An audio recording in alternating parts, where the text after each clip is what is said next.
Every day in Ohio and across the country, a horrific crime is happening. Vulnerable kids are forced and drawn into a cycle of abuse and exploitation. Human trafficking is a form of modern-day slavery where people profit from the control and exploitation of others, and it is all too real in our state. Simply put, human trafficking is the forced service of others for money, drugs, food, or anything of value. Traffickers pretend to be kids' friends, boyfriends, or girlfriends, and then force or trick kids into engaging in activities so that the trafficker can receive something of value. However, many kids do not realize when they are victims of human trafficking. There's a lot of barriers to self-identifying, and some of that comes from they see that they've put themselves in this position that, this is their choice. They don't realize the psychology behind it of what pimps do. They're looking for vulnerability factors. Pimps don't go up to just anybody. They specifically look for somebody who have parental issues or family issues. At the age of 16, I was lured into human trafficking, but at the age of 13, I started being coerced by older men. When I'm saying coerced, what I mean is being told things that would identify myself as self-worth, like someone telling me like, oh, you're beautiful, and start giving me expensive things like money, jewelry, fur coats, different things like that. And being the young age that I was, I didn't know that this man had a plan for me. I didn't know all along, like this man knew that he was older than me and he had to lure me in some type of way, so we call that coercing.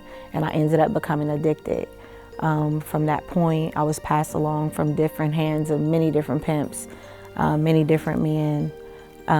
Rape started happening, abduction started happening. It is estimated that approximately 1,000 children are sex trafficked in Ohio each year, with another 3,000 youth at risk of being trafficked. These kids are trafficked by people they believe are their friends, boyfriends, girlfriends, and in some cases, their own parents or guardians. I learned that I had a lot of vulnerabilities that I didn't even know I had. And it stems way back when I was a little girl, and this guy who I thought was my dad was creeping into my bedroom, and he was doing things to me that shouldn't happen to anybody.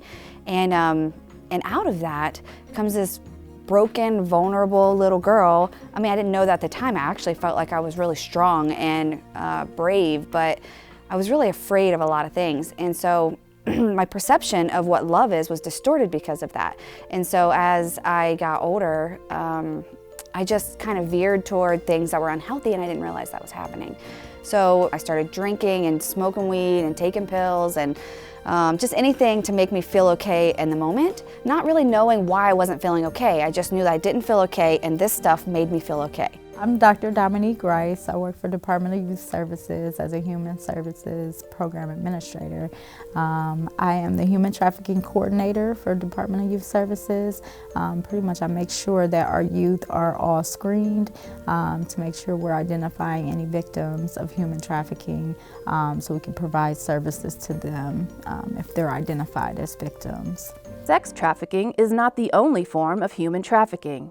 People can also be victims of labor trafficking. Labor trafficking can be classified under so many different categories. That is inclusive of having to work for either a place to live, money, surviving methods, many different ways that labor trafficking can come into play.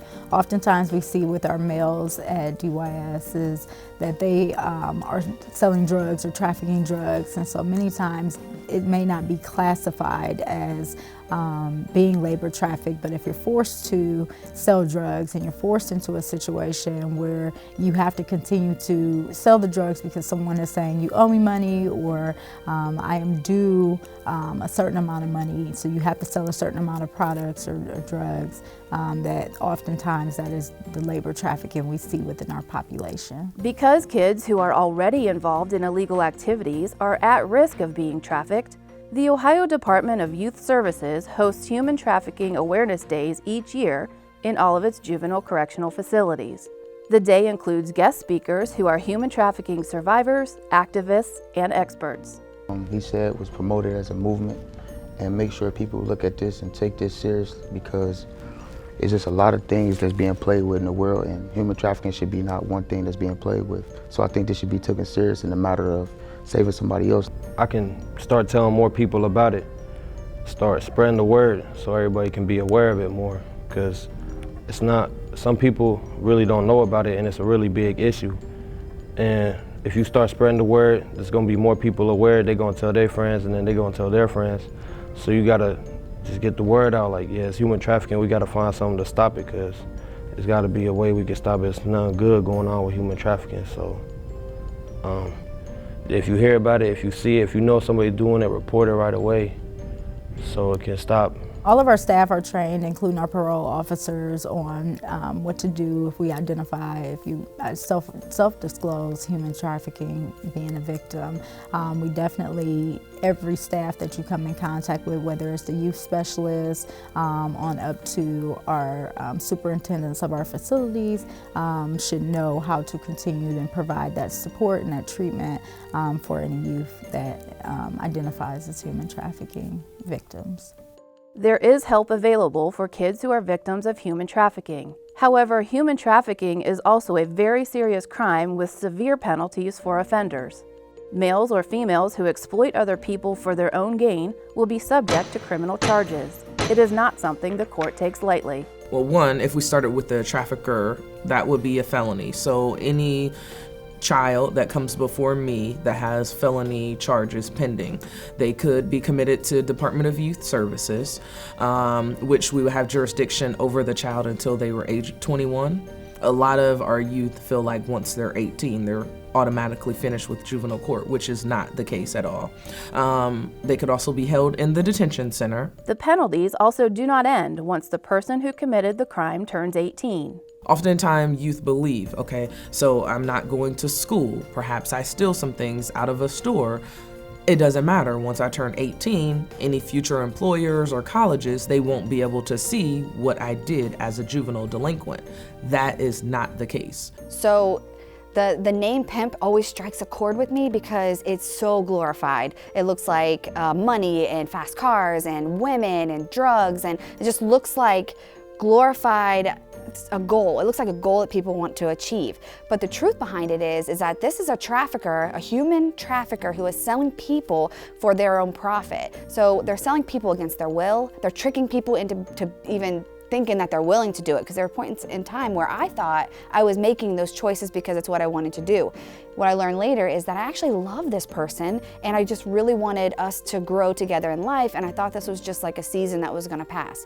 And then there was a point in time where I was actually driven by fear. Like, they were actually being like physically forcing me into things that I didn't want to be a part of. I don't want anything to do with it, and it hurt in a lot of ways. It hurt inside, it hurt physically. So they're actually selling rape. So if you want to be a pimp, for real, you want to sell rape. Like, if you think that, take that to your grandma and see what she says.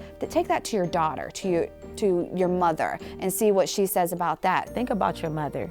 You know, think about your sister. You know, think about some of these young teens got kids. You know, think if someone was to take your child, or someone was to take, you know, someone that really meant something to you and had them locked in a basement, or had them chained up somewhere and controlling them and taking their life from them. I mean, this is not something that you would want for them, so why would you want to do it to someone else? If this is something you are going through, or you think you know someone is a victim of human trafficking or exploitation, speak up and tell someone. This can happen to anyone. Your life and how you are treated matters. There are people here to help you. The bottom line is, like, we're really harming another person. Like, what can I do to help prevent the harm? And what can I do to fulfill my life? And there are things out there. I don't have to follow what my dad did or my mom did. I don't have to follow that. I get to reach out to all the resources that are around, because there's a lot of them, and actually hang on for dear life. It's just a better feeling. Like, instead of having the feeling that you did something wrong, you have the feeling that you can make a change or you did something great.